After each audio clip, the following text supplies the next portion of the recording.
సోదరిమణి సునీతా లక్ష్మారెడ్డి గారు, మన నర్సాపూర్ శాసనసభ్యురాలు, గౌరవనీయులు దేవేంద్రన్న గారు, చంద్రగౌడ్ గారు, గోపి గారు, మల్సూర్ గారు, మరి మన మున్సిపల్ చైర్మన్ అశోక్ గౌడ్ గారు, మా నయీముద్దీన్ గారు, మన పట్టణ అధ్యక్షులు భిక్షపతి గారు, సంతోష్ రెడ్డి గారు, అదేవిధంగా శేఖర్ గారు, శివకుమార్ గారు, రమణాగౌడ్ గారు, రామగౌడ్ గారు, చంద్రశేఖర్ గారు, అనసూయ గారు, ఇంకా వేదిక మీద ఉన్న మా కౌన్సిలర్ అభ్యర్థులు, నర్సాపూర్ పట్టణ అక్కా చెల్లెళ్ళు, అన్నలు, మీడియా మిత్రులు అందరికీ పేరు పేరున నమస్కారం. సరే, ఈరోజు ఓట్లు వచ్చినాయి. 11వ తారీఖు నాడు మీరందరూ ఓట్లు వేయాలి.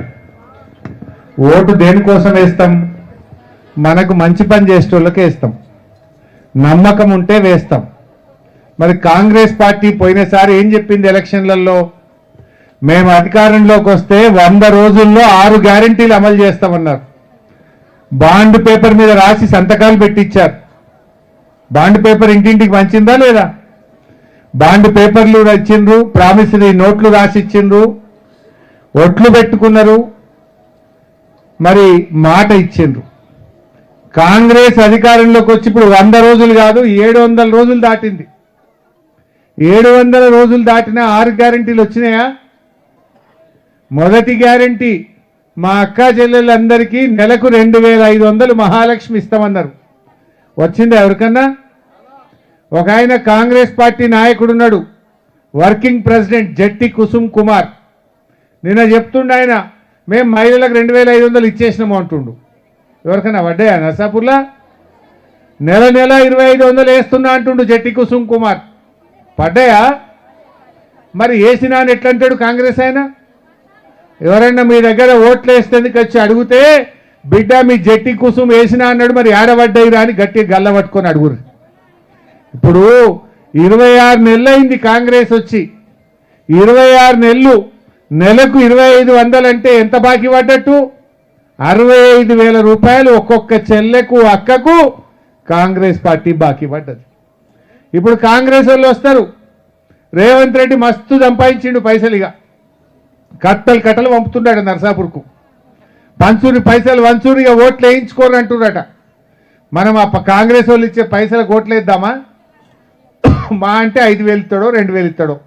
రేవంత్ రెడ్డి ఓటుకు 5,000 ఇవ్వమంటుండట, పంచేది వంచమంటుండట. నేనంటున్నా మా చెల్లెను, ఆయన 5,000 ఇస్తే ఒక్కసారి ఇస్తాడు. మహాలక్ష్మి పథకం నెలకు 2,500 వస్తే ఇప్పటికే 65,000 వస్తుండే కదా నీకు. నెల నెలగా మహాలక్ష్మి వస్తే బతుకుతాం, కానీ ఈ రేవంత్ రెడ్డి అవినీతి డబ్బులు మనకు కావాలనా? దయచేసి ఆలోచన చెయ్యండి. రేవంత్ రెడ్డి ఏమనుకుంటుండు? నేను మహాలక్ష్మి ఎగ్గొట్టినా, తులం బంగారం ఎగ్గొట్టినా, 4,000 పింఛన్ ఎగ్గొట్టినా, 2 సార్లు రైతు బంధు ఎగ్గొట్టినా, కేసీఆర్ కిట్ బంద్ చేసిన, బతుకమ్మ సీరలు బంద్ పెట్టినా, న్యూట్రిషన్ కిట్ బంద్ పెట్టినా, చెరువులలో చేపలు పోసుడు బంద్ పెట్టినా, గొల్లోళ్ళ గొర్రె పిల్లలు ఇచ్చుడు బంద్ పెట్టినా, దళితులకు దళిత బంధు పథకం బంద్ చేసిన. కేసీఆర్ ఇచ్చినవి బంద్ పెట్టినా, హామీ ఇచ్చినవి ఎగబెట్టినా. ఏమున్నాయి పైసలు వస్తే ఓట్లు పడతాయి అనుకుంటుండు. మనం గంత అమాయకులమా? మనం మోసపోదామా? ఇప్పటికే ఒకసారి మోసపోయినాం. వచ్చింది ఎవరికైనా తులం బంగారం? కేసీఆర్ గారు ఉండంగా కళ్యాణ లక్ష్మి 1,16 ఇస్తా అంటే ఇచ్చిండా లేదా అమ్మా? మీ బిడ్డ కాన్పుకు పోతే కేసీఆర్ కిట్ ఇచ్చి మీ ఇంటికాడ దించిండా లేదా? क्या बोले बहन, नहीं केसीआर 1 लाख रुपया दे रहे, मैं साथ में 1 तुला सोना देते बोले. किसी को मिला क्या? सोना तो नहीं मिला, वो 1 लाख भी नहीं आ रहा. बच्चे पैदा होने के बाद 1 साल के बाद आ रहा, 2 साल के बाद आ रहा, वो भी नहीं मिल रहा. शादी मुबारक. आप लोग सोचने का जरूरत है. कुछ भी 1 रुपया का काम भी मुसलमानों के लिए रेवंत रेड्डी नहीं किया. 2.5 साल हो गया, 1 पैसा का काम मुसलमानों के लिए हुआ क्या? मैं पूछना चाहता हूं. आपके नरसापुर में आपके बच्चे पढ़ने के लिए केसीआर साहब ने टिमरी स्कूल लगा के आपके बच्चों को पढ़ा रहे. केसीआर साहब इमाम मौजूम साहब को तनख्वाह दिए. केसीआर साहब शादी मुबारक का स्कीम लाए, केसीआर साहब आपके बच्चों को स्कॉलरशिप दिए, अच्छा पढ़ाई, बहुत अच्छा काम करे। कांग्रेस आने के बाद एक पैसा का काम भी मुसलमानों के लिए नहीं किया। इस वास्ते सोचिए, केसीआर साहब हमारे लिए बहुत अच्छा काम करे, आगे भी हम केसीआर साहब को जिताना चाहिए। బాగా ఆలోచించండి మా అక్క చెల్లెళ్ళు అన్నదమ్ముళ్ళు, నర్సాపూర్ అభివృద్ధి అయిందంటే ఈ గులాబీ జెండానే కదా। మీరు ఒక 5 ఏళ్ల కింద 10 ఏళ్ల కింద నర్సాపూర్ ఎట్లుండే ఇప్పుడు ఎట్లున్నది గుండె మీద చేసుకొని చెప్పుంది। కేసీఆర్ రాకముందు కారు గుర్తు గెలవక ముందు నర్సాపూర్ ఒక పల్లెటూరు, కానీ కారు గుర్తు గెలిచిన పోయిన 10 ఏళ్లల్లా నర్సాపూర్ రోడ్లు మారినాయా లేవా? బటర్ఫ్లై లైట్లు ఫుట్పాత్లు వచ్చినాయా లేవా? గల్లీలలో రోడ్లు వచ్చినాయా లేవా? గా కొత్త బస్ స్టాండ్ కేసీఆర్ కట్టిండా లేదా? గా బస్సు డిపో ఎవరు తెచ్చిండ్రు? గా చెరువు ఎవరు మంచిగా చేసిండ్రు? అరే గా మున్సిపల్ పెద్ద బిల్డింగ్ ఎవరు కట్టిండ్రు? నర్సాపూర్ మున్సిపాలిటీ ఎవరు చేసిండ్రు? నర్సాపూర్కు ఆర్డీఓ ఆఫీస్ ఎవరు తెచ్చిండ్రు? నర్సాపూర్ రూపురేఖలు మార్చింది బీఆర్ఎస్ పార్టీ కాదా? అరే మంచినీళ్ళకు 3 వద్దులకు 4 వద్దులకు నల్లొచ్చు, కేసీఆర్ సార్ వచ్చినాక రోజు మంచినీళ్ళు వచ్చినట్టు చేసిండా లేదా? మంచినీళ్ళు ఇచ్చింది కేసీఆర్, ఇన్ని మంచి కార్యక్రమాలు చేసిండు కదా। 200 పెన్షన్కి అవ్వకు 2000 ఎవరు ఇచ్చిండ్రు? కేసీఆర్ గారు ఇచ్చిందా లేదా? ఇదే రేవంత్ రెడ్డి ఏమన్నాడు, నేను 4000 ఇస్తా, నేను గెలవంగానే 4000 ఇస్తా। మరి గెలిచి 2 ఏళ్ళని అర్థమైంది, వచ్చినాయా 4000? నేను మా అవ్వని అడుగుతున్నా, మా తాతకు చెప్తున్నా, ఎవడన్నా కాంగ్రెస్ వాడు రేపు ఓటేయమంటే బిడ్డని 4000 తీసుకురాపోరా, తెచ్చినాకనే ఓటని బల్ల మీద గట్టిగా గుద్ది చెప్పుని। ఇప్పుడు 26 నెలలు, నెలకు 2000 అంటే 52,000 బాకీ పడ్డాడు మా అవ్వకు। కాంగ్రెస్ రేవంత్ రెడ్డి 52,000 బాకీ పడ్డాడు। ఎవడన్నా వచ్చి ఓటేయని 5,000 ఇచ్చిండు అనుకో, 5 తీసుకో, 52,000 5 పోతే ఇంకెంత? 47 దేపోరా అని చెప్పు। 2,000 ఇచ్చిండు అనుకో, 2 తీసుకో, 50 దేపోరా అని చెప్పు। 50 తెచ్చినాకనే ఓటని చెప్పాలి। ఇది మోసం కాదా? నేను అంటున్నా, ఆనాడు కేసీఆర్ 200 పెన్షన్ ఉన్నప్పుడు మేము గెలిస్తే 2,000 ఇస్తా అంటే బరాబర్ మొదటి నెల గెలవంగానే మొదటి నెల మన కేసీఆర్ ఇచ్చి చూపించిండు। అదే కేసీఆర్ గెలవంగానే ఇస్తాడు, రేవంత్ రెడ్డి 26 నెలలు ఇంకా ఇయ్యలే అంటే ఏందన్నట్టు? ఓడదాటదాకా ఓడమల్లప్ప, ఓడదాటినాక బోడమల్లప్ప। ఇంకా నమ్ముదామా ఈ కాంగ్రెస్ వాళ్ళని? నమ్ముదామా? దయచేసి ఆలోచన చేయండి, ఇది మీకు మంచి అవకాశం। రేవంత్ రెడ్డి ఏమనుకుంటుండంటే నేను అన్ని ఎగబెట్టినా నాకే ఓట్లు ఎత్తారనుకుంటుండు। మనం సురుకు పెట్టాలి, కర్రు కాల్చి వాత పెట్టాలి కాంగ్రెస్ వాళ్ళకు। రేవంత్ రెడ్డి కళ్ళు మూసుకుపోయిన అధికారంతో నోటికి వచ్చినట్టు అడ్డదిడ్డం మాట్లాడుతుండు। మేము అసెంబ్లీలో ఎప్పుడన్నా లేచి గట్టిగా అడిగినాం అనుకో, నేను మొన్న అడిగిన ఏమైందా 4,000 పెన్షన్ అని అడిగిన, ఇంకెప్పుడు ఇస్తావు అంటే నీ లాగులో తొండలు జరగొట్టా అంటాడు। నువ్వు 4,000 ఇరా అంటే లాగులో తొండలు జరగొట్టా అంటాడు। అరే మహిళలకు మహాలక్ష్మి 2,500 ఎప్పుడు ఇస్తావురా అంటే నీ పేగులు మెడలేసుకొని తిరుగుతా అంటాడు। అరే తులం బంగారం ఎప్పుడు ఇస్తావా రేవంత్ రెడ్డి? ఎలక్షన్లు అప్పుడు తులం ఇస్తా అంటివి, ఆ తులమేమో కానీ 1,60,000కి తులం అయిపోయింది। అది కేసీఆర్ ఉండగా 80,000 ఉండే, ఈ రేవంత్ రెడ్డి ఏమంటే వచ్చిండో అది 1,60,000 అయింది। అయిందా? నీ తులం ఇచ్చు లేదు, ధరనేమో పెరిగింది, గా తులం బంగారం ఎప్పుడు ఇస్తావా రేవంత్ రెడ్డి అంటే నీ కండ్లు గొడ్లు ఉడవీకి గోటీలాడతా అంటాడు। ఇవన్నీ ఏమనాలి? ముఖ్యమంత్రి ఇంకేమన్నా ఏమన్నా గల్లీలో తిరిగే స్ట్రీట్ రౌడీయా?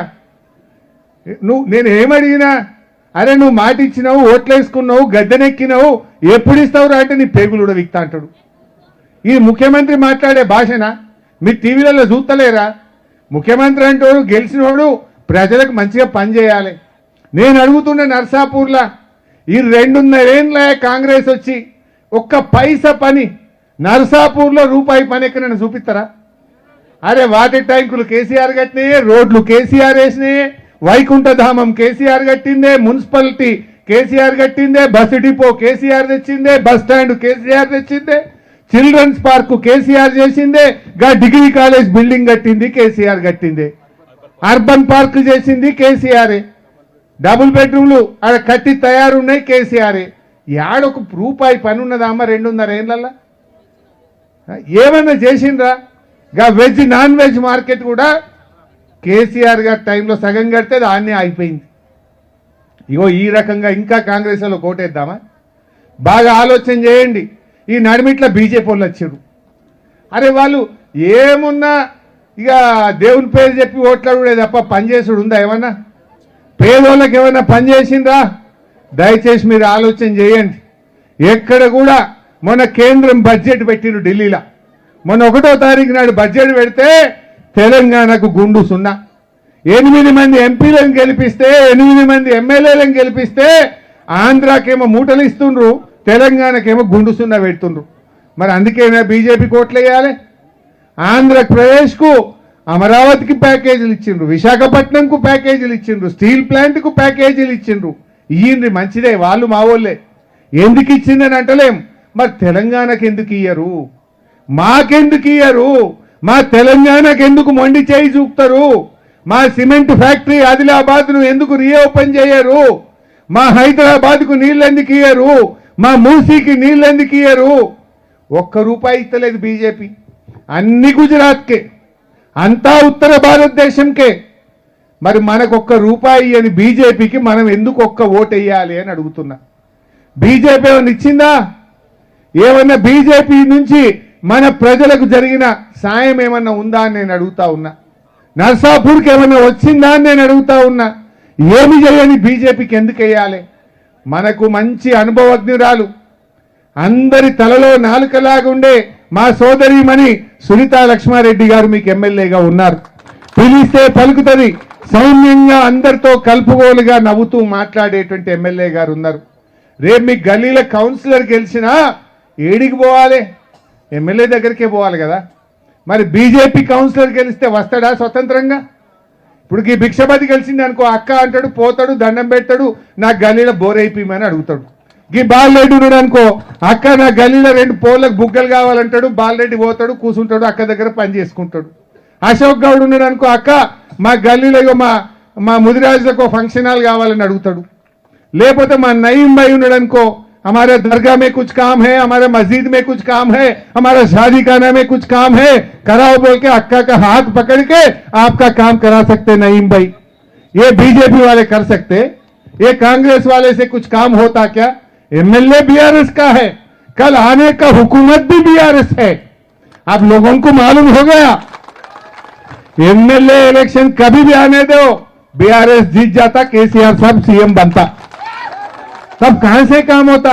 अब ये लोग जीते तो 5 साल रहते, 2 साल के बाद तो केसीआर का हुकूमत ही आता ना. जब कौन काम रुक सकता अपने का? जब यही सुनीता साहिबा रहेंगे, आपके काउंसलर रहेंगे, मैं ही रहूंगा, आपका जो भी काम है नरसापुर में मैं करके देता हूं. आ రోజు నర్సాపూర్ డిపో కావాలంటే నేను కదా కేసీఆర్ సార్ నొప్పించి తెచ్చిపెట్టింది. ఇదే నర్సాపూర్లో నేను మాట ఇచ్చిన ఒకసారి, मैं डिपो लाता हूं बोल के गया, केसीआर साहब को बोल के शाम तक नरसापुर को डिपो सैंक्शन कराए. డిపో తెచ్చియలేదా నర్సాపూర్కు? ఏది కావాలన్నా చేసినాం. రేపు సునీతమ్మ గారు, నేను మీ నర్సాపూర్ అభివృద్ధిలో మీకు భాగస్వామ్యంగా ఉంటాం. వీళ్ళొచ్చి ఒకడు చీరలు వంచుతాడు, ఒకడు కాలు మొక్తాడు, ఒకడు పైసలు వంచుతాడు, ఒకడు సారే పెడతాడు. అవి మనకు పనికిరావు, తీసుకోండి, వద్దంటలేదు. బట్ నియత్తోని మన నర్సాపూర్ అభివృద్ధి చేసింది ఎవరు? మనకు మాట ఇచ్చి నిలబడ్డది ఎవరు? మనకు అన్నం పెట్టింది ఎవరు? మనకు సాయం చేసింది ఎవరు? తొండి మాటలు మాట్లాడేటోడు ఎవడో గమనించండి. రేవంత్ రెడ్డి తొండి మాటలు తప్ప ఒక్కటన్నా మంచి మాట ఉన్నదా? ఎప్పుడే టీవీ పెడితే వినబుద్ధి అవుతుందా? మొన్నటిదాకా ఒక 15 రోజులు లొల్లి లేకుండే. ఈ తెలంగాణలో శబ్ద కాలుష్యం తగ్గిపోయిండే కొద్దిగా. 14 రోజులు ఈయన అమెరికా పోయిండు. టీవీలన్నీ ప్రశాంతంగా ఉండే తెలంగాణలో శబ్ద కాలుష్యం లేదు, మళ్ళీ మోపైంది నిర్ణయాల. వచ్చిండి మళ్ళంతా తొండి మాటలు, ఒర్రుడు, ఆగమాగం. ఒక్కటన్నా చక్కటి మాట ఉన్నదా? మీరు దయచేసి, అందుకే నేను కోరేది, మంచి కౌన్సిలర్లు ఉన్నారు. ఇగో మా మొదటి వార్డు కౌన్సిలర్ అమ్మా ఎవరు? మొదటి వార్డు కౌన్సిలర్ ఆరెట్ల సంగీత మహేష్, రామ్మ సంగీత మల్లేష్, సంగీత మల్లేష్ ఇద్దరు వచ్చి, ఆరిట్ల సంగీత మల్లేష్ ఈ అమ్మను మొదటి వార్డు కౌన్సిలర్ గా గెలిపించాలి. గట్టిగా చప్పట్లు కొట్టాలని కోరుతా ఉన్నా. రెండవ వార్డు మహమ్మద్ అమీద్ భాయ్ सलाम करो सबको। बीआरएस पार्टी वाइस चेयरमैन भी दिया ना, माइनॉरिटीज को इज्जत दिया बीआरएस पार्टी ने, कोई पार्टी नहीं दिया। कल भी देंगे, कल भी अल्लाह चाहे और अच्छा भी देंगे।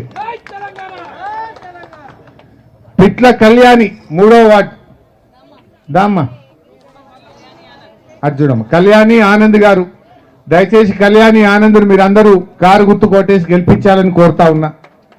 4వ వార్డు శ్రావ్య దుర్గప్ప గారి శ్రావ్య తమ్ముడు స్వామి మహేందర్, ఇక ఆ మురళీ యాదవ్ మీద నిలబడ్డారు। మురళీ యాదవ్ ఇదివరకు కౌన్సిలర్ చేసిన కాడ ఏం పని చేసిండో ఇప్పుడు మంచిగా చెప్పిండు మహేందర్। మహేందర్ యువకుడు, మంచి తమ్ముడు, ఇట్లాంటి యువకుడిని మహేందర్ను గెలిపించండి అని చెప్పి నేను మీ అందరినీ కూడా కారు గుర్తు కొట్టేసి గెలిపించాలని కోరుతా ఉన్నా।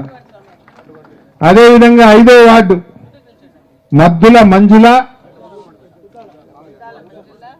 సుద్దాల మంజుల యాదగిరి గారు, యాదగిరి గారు కూడా మంచి తమ్ముడు, బాగా యువకుడు।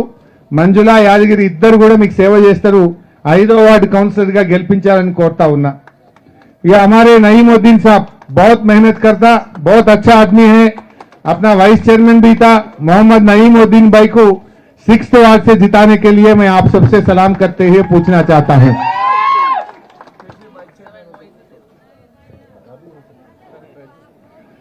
7th वार्ड मोइज भाई, मोहम्मद मोइज भाई नौजवान लड़का है। मोइज भाई को भी 7th वार्ड से जिताइए, इन्हें भी आपका अच्छा सेवा करेंगे हम, मैं और मैडम इनका साथदार देंगे। 8th वार्ड మా సత్యం గౌడ్ గారు, సత్యం గారిన మంచి సీనియర్ లీడర్, బాగా పనిచేస్తాడు। సత్యం గౌడ్ను 8th వార్డ్ నుంచి గెలిపించాలని కోరుతా ఉన్నాం। ఇక 9th వార్డ్ సునీత బాలరెడ్డి గారు, బాలరెడ్డి గారు కూడా మంచి డైనమిక్ లీడర్, అవసరమైతే సొంత పైసలు పెట్టి కూడా మీకు సేవ చేస్తాడు, వార్డును డెవలప్ చేసే దమ్మున్న నాయకుడు। అదేవిధంగా 9th వార్డ్ 10th కడెం రాజు, బుల్లెట్ రాజు అంటారు, ఈయనను బుల్లెట్ లెక్క పనిచేస్తాడు, బుల్లెట్ లాంటి మనిషి, బుల్లెట్ లాగా పనిచేస్తాడు। బుల్లెట్ రాజు అంటే నర్సాపూర్ ప్రజలకు తెలుసు। మరి మా తమ్ముడు బుల్లెట్ రాజును 10వ వార్డు నుంచి గెలిపించాలని మీ అందరినీ ప్రార్థిస్తా ఉన్నాం। మా 4 బ్రదర్స్, 4 పిల్లర్లు ఉంటాయి ఇక్కడ రెడీ, జర 4 కూడా మీరే బాధ్యత మీ చేతిలో పెడుతున్నా। నా 4 తమ్ముళ్ళు రిజర్వేషన్ కుదరలేదు, జర గట్టిగా చెయ్యింది, ఆశీర్వాదం ఇయ్యింది, 4 కలిసి తమ్ముడిని గెలిపింది। ఇలా ఫోటో మంచిగా దిగిపోయి జర మా 4 జ్ఞానేశ్వర్ దాదా, ఆ 4 కలిసి బుల్లెట్ ను గెలిపించి నాకు అప్ప చెప్పాలి, ఇద్దరిని రైట్। 11th కూడా రైట్। తొంట వినయ్ కుమార్ గారు తమ్ముడు, అర్జునుడు బిడ్డ, యువకుడు, ఉత్సాహవంతుడు। 11వ వార్డు నుంచి తొంట వినయ్ కుమార్ను మీరందరూ కారు గుర్తు మీద ఓటేసి దీవించాలని ప్రార్థిస్తా ఉన్నాం। తొంట వెంకటి తెలుసు కదా నర్సాపూర్లా, వెంకటి కొడుకే వినయ్, వినయ్ని గెలిపించాలని కోరుతా ఉన్నాం। అదేవిధంగా 12వ వార్డు షమీనా బేగం, షేక్ హుసేన్ షమీనా బేగం, దయచేసి आप सब लोग शेख हुसैन ను కారు గుర్తు కోటేసి గెలిపించాలని కోరుతా ఉన్నాం। దెన్ 13వ వార్డు అనసూయ అశోక్ గౌడ్, మా చైర్మన్, మన మున్సిపల్ చైర్మన్ గా మొన్న ఏడాది పనిచేసిండు, మంచి పని చేసినటువంటి అనసూయ కూడా గతంలో మార్కెట్ కమిటీ చైర్మన్ గా చేసింది, అనుభవజ్ఞురాలు। అశోక్ కూడా సీనియర్ లీడర్, దయచేసి అశోక్ ను గెలిపించాలి కారు గుర్తు కోటేసి అని చెప్పి ప్రార్థిస్తా ఉన్నాం। 14 తంగడిపల్లి సరిత ఆంజనేయులు, ఆంజనేయులు మన కౌన్సిలర్ ఉండే మొన్నటిదాకా మంచిగా పనిచేసిండు, దయచేసి సరిత ఆంజనేయులు గారిని కూడా కారు గుర్తు కోటేసి మీరందరూ దీవించాలని నర్సాపూర్ అక్కా చెల్లెలను కోరుతా ఉన్నాం। మీ గల్లీ కాకపోవచ్చు, ఆ గల్లీలో దోస్తులతో కూడా చెప్పాలి, జర సరితకు ఫోన్ చేసి ఓట్ అయింది ఆంజనేయులకి ఏమని చెప్పాలి, right. Last ward 15th ward మా లలిత భిక్షపతి, టైగర్ సీనియర్ లీడర్, అనుభవజ్ఞుడు, పని ఎట్లా చేయించాలో, పని ఎట్లా తీసుకోవాలో, ఎమ్మెల్యే సాబ్ని ఎట్లా ఒప్పియాలనో, మంత్రి గారిని ఎట్లా ఒప్పియాలనో అన్ని రకాల అనుభవం ఉన్న మా లలిత భిక్షపతి మీ తలలో నాలుకలాగా ఉంటాడు తమ్ముడు. అందరికీ కలుపుగోలుగా ఉంటాడు. కష్టం వచ్చినా ఉంటాడు, పండగ వచ్చినా ఉంటాడు, పేదలకు సాయం చేస్తాడు. అందరూ కూడా ఈ భిక్షపతిని గెలిపించాలి, లలితనికి దీవించాలని చెప్పి కోరుతూ అందరూ కారు గుర్తు కోటేసి నర్సాపూర్ను కేసీఆర్కు బహుమానంగా ఇద్దాం. కేసీఆర్ మనకు చాలా బహుమానాలు ఇచ్చిండు. రెవెన్యూ డివిజన్ ఇచ్చిండు, మున్సిపాలిటీ ఇచ్చిండు, బస్సు డిపో ఇచ్చిండు. అందంగా నర్సాపూర్ను తీర్చిదిద్దిండు. మంచినీళ్ళ కష్టాలు తీర్చిన కేసీఆర్కు మనం కూడా నర్సాపూర్ మున్సిపాలిటీని బహుమానంగా ఇద్దాం. సునీతమ్మకు అండగా నిలబడదాం. నర్సాపూర్ అభివృద్ధికి మనం బాటలు వేద్దామని చెప్పి ఈ సందర్భంగా మీకు మనవి చేస్తా ఉన్నా. ఒక ఆయన వివేకన్ మంత్రి వస్తాడట ఇప్పుడు. ఇక ఆయన సంగతి నాకంటే ఎక్కువ మీకు కూడా తెలుసు. సిగాచి ఫ్యాక్టరీ అని ఉంటుంది మన మెదక్ జిల్లాల సంగారెడ్ల. సిగాచి ఫ్యాక్టరీ పేలిపోయి 52 మంది కార్మికులు చనిపోయింది. ఈ వివేకే కార్మిక మంత్రి. ఆడవై ₹1 కోటి ఇస్తా అని చెప్పొచ్చిండు. ఏడాదాయే ₹1 కూడా గవర్నమెంట్ ఇయ్యలే. ఆ ఫ్యాక్టరీ ఇచ్చిన 25 లక్షలే తప్ప ఇవాళ ముఖ్యమంత్రి స్వయంగా పోయి రేవంత్ రెడ్డి వివేక్ గారు పోయి ₹1 కోటి ఇస్తాం చనిపోయిన కుటుంబాలకని చెప్పి ఆ చనిపోయిన కుటుంబాలను కూడా మోసం చేసిన వివేక్ గారు ఇవాళ నర్సాపూర్కి వచ్చి మళ్ళేందో మాటలు చెప్తారట. అయ్యా వివేక్ గారు, మా జిల్లాలో ఆ చనిపోయిన 52 కుటుంబాలకు ముందు ₹1 కోటి చెల్లించిన తర్వాతనే మీరు కొత్త హామీలు ఏమన్నా ఇవ్వాలి. మీరు కార్మిక మంత్రి అయిన మొదటి నెలలోనే సిగాచి కార్మికులకు ₹1 కోటి ఎక్స్గ్రేషియా ప్రకటించి ఇవాళకి కూడా మీ హామీని మీరు నిలబెట్టుకోలేదు. మీ హామీలను మా జిల్లా ప్రజలు నమ్మరు. ముందు నువ్వు ఇచ్చిన మొదటి హామీ ఆ సిగాచి కార్మికులకు ₹1 కోటి ఇచ్చినాకనే మా నర్సాపూర్లను మా మెదక్ జిల్లాలో కొత్త హామీలు ఇస్తే నిన్నెవరైనా నమ్ముతారు కానీ లేకపోతే నిన్ను నమ్మే ప్రశ్నే లేదని మనవి చేస్తూ మరింత ఓపికగా విన్న మీ అందరికీ దయచేసి 10 రోజులు, ఇక 11వ తారీఖే ఓట్లు. ఎక్కడ పోయినా కారే ఉండాలి. అన్ని వార్డులలో కూడా కారు మీద ఓటేసి గెలిపించాలని కోరుతూ జై తెలంగాణ. శేఖర్ గారు.